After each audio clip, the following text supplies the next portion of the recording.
Hello everyone. What lovely weather we're having. I hope you're all getting a chance to get fresh air, safely and responsibly of course. I really enjoyed the acrostic poems I was sent yesterday. And remember, you can send me your written poetry to the school email address, and there's a reminder of that on the next screen.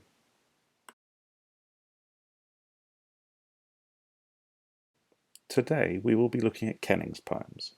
Now this is our second poetry lesson, so make sure if you haven't seen the previous lesson, watch that video now. It's called Poetry 1, and we learnt about acrostic poems. You'll also need to have watched or read Jabberwocky by Lewis Carroll. Remember, it's a nonsense poem. The words are made up. So you have to use your understanding of what a monster does and how an adventurer would fight a monster to understand what the poem means. Pause now if you haven't watched yesterday's video or read the poem.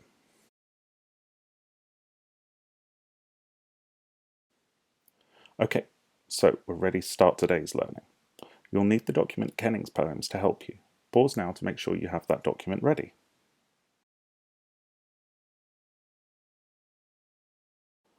You will also need to write today's date and LI. Today is Tuesday the 2nd of June, and the LI is I Can Write a Kenning's Poem.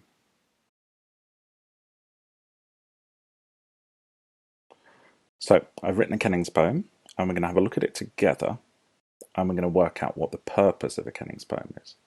So, I'm just going to read the poem here. I've written some notes above, but we're going to talk about those in a minute. So here's my Kenning's poem. Now, I'm not going to tell you who this is about, but I think you could probably guess. Mouse catcher, long sleeper, sweet meower, loud eater, cute purrer, carpet clawer, box dweller, high climber, warm cuddler. See if you can guess who that one's about.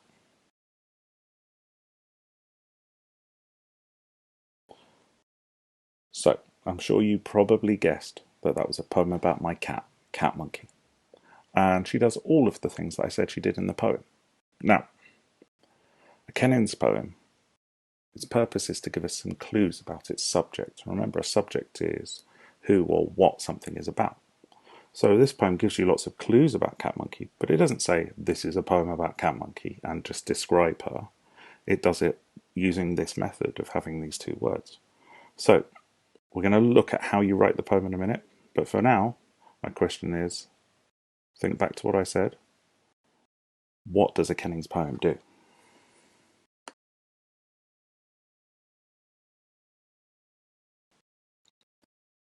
For that last break, I asked you a question, and I asked you what the purpose of a Kenning's poem was. Now, I'm sure you got this one right. I'm sure you said that a Kenning's poem is a poem that gives you clues about its subject without actually saying who its subject is. So well done if you got that question right. Now we've looked at the purpose, let's move on and we're going to look at how a Kenning's poem is written. Now, as we can see, each line has two words. Mouse catcher, long sleeper, sweet meower, loud eater, cute purrer. Two words. The second word always ends in an ER. Well, I wonder what type of word it is. Well, let's think. Catcher. Well, catch is a verb. It's something you can do. Sleeper. Sleep is a verb. Meower. To meow, that's a verb. So they look like verbs, but they have an ER in the end. Now the ER changes them from verbs into nouns. They are no longer actions, they are actually the people who do the actions. And a person is a verb, as we know. So a catcher is a person who catches. A sleeper is a person or a thing that sleeps. A meower is a person, thing that meows. An eater is, again, a person or thing that eats. So, we take a verb, we add er, and it turns into a noun of the person who does that verb. So, I've got a challenge for you. I would like you to try making an A to Z of this type of noun. It's really simple. You get a verb, you add the er, or in some strange cases an or, and I'll show you one of those in a second. And that turns it into a noun. So let's start the A to Z together. Right, A, well, to act is a thing. Now this is a tricky one because someone who acts is an actor, but we actually spell it with an O. B, well, what about breaking? Someone who breaks things, they're a breaker. C, Let's think. I know. Someone who cries. They're a crier. What about D? Let's think. Someone who dives. They're a dive. Now, we only have to add the R here because it's already got an E on the end. It isn't dive-ear, is it? That would look weird. Diver. So, I've shown you how to start your A to Z. Now I'd like you to carry it on and see if you can finish it. There are some tricky ones in there, so you don't have to necessarily get everything on the A to Z. Maybe give yourself 5 minutes to try this challenge. Have a go now, see how you do.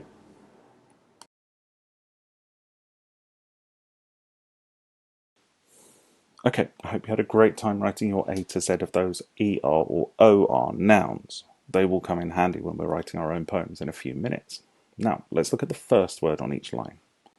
We have mouse, long, sweet, loud, cute, carpet, box, high, and warm.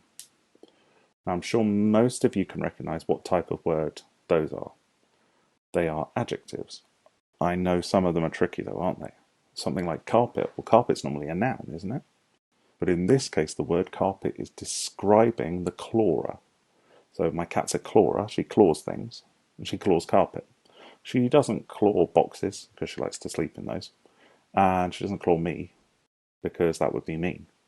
So she only claws carpet, so she is a carpet clawer. The word carpet in that line is an adjective. The same is for mouse in mouse catcher.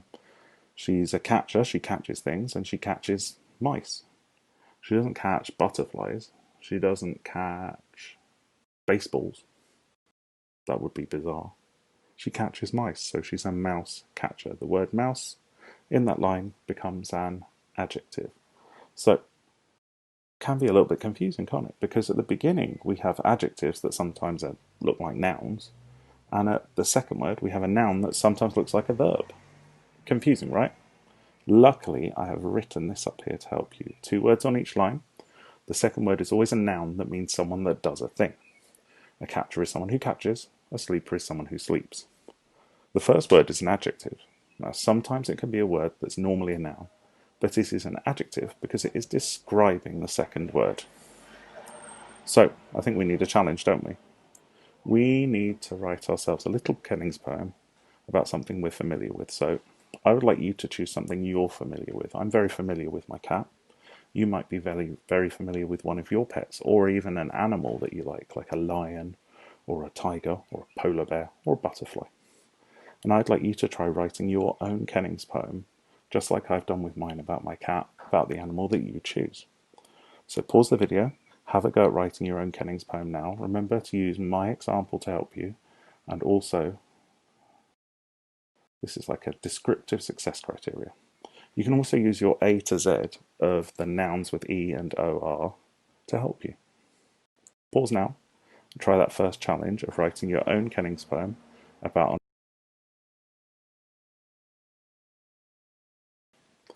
Okay, I hope you had a great time writing your Kennings poems, and I really look forward to reading them and seeing if I can guess which animal you've done them about. So if you've done it, please don't tell me which animal it is, because then I won't have any fun guessing.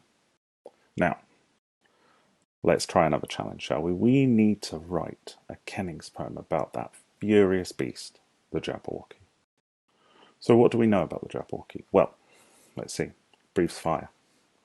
Flies low through the woods and attacks. Tries to eat people. Blows smoke, I'd imagine, if there's fire as well. And I bet it's got a loud and scary roar. So we know lots of things about it. And I'm going to give you a list of some of those ER-OR words that you could use to help you. And I want you to finish my Jabberwocky poem. Now I've started it. So let's see, I started with fire breather. So one thing it does is breathe, and when it breathes fire. Loud roarer. I'm sure you could think of a better word than loud, probably terrifying or scary. But I've gone with loud for my one. So it's someone who roars loudly. It's what the Jabberwocky does. Low glider. Now if you read the poem, it talks about him flying through the woods. And it flies through the woods really low, like it's gliding. So without flapping its wings, that's gliding. Smoke whistler, I'd imagine that it's got smoke whistling out from its nostrils while it's flying to make it extra scary. So there's lots of other things. I'm going to think of some ER words now and add them on for you to help you. So what other ones could we use? Well, it's an eater, isn't it? Eats people.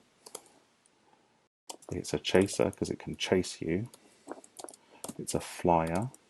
It's a scarer. Wonder who it scares. Now, sometimes your ER words might come up saying they're not really a word, but actually they are. You can add ER to basically any verb to turn it into a person that does that verb. So it's an eater, it's a chaser, it's a flyer, it's a scarer. Maybe it's a screamer. Or even a screecher. Something that screeches. Sounds like creature as well. Can we think of any more? I bet it must drink. Probably drinks. I don't know what it could drink. Maybe drinks people. It's a drinker. So I'm sure you can think of a lot more ER or OR words to help you write your Canning's poem about the Jabberwocky. So what you need to do now is read that poem again. Watch the video again if you're not sure about the Jabberwocky. Remember, it's a scary monster. So use all your imagination about scary monsters. Use the success criteria that I've given you up here. Use my example to help you. And use the beginning of my Jabberwocky poem to help you. And then I want you to finish off my Jabberwocky poem for me. And I'm really looking forward to reading your amazing poems. Remember, it's about a scary creature. So you really want to make the reader feel like this creature is a scary, terrifying monster. Okay? Well, have fun doing that, and I look forward to reading these poems later on today. And remember, if you do an amazing poem, it's definitely going to go in the gallery on Friday, where we're going to do some performance poetry. Until then, until the next lesson, have fun and stay safe.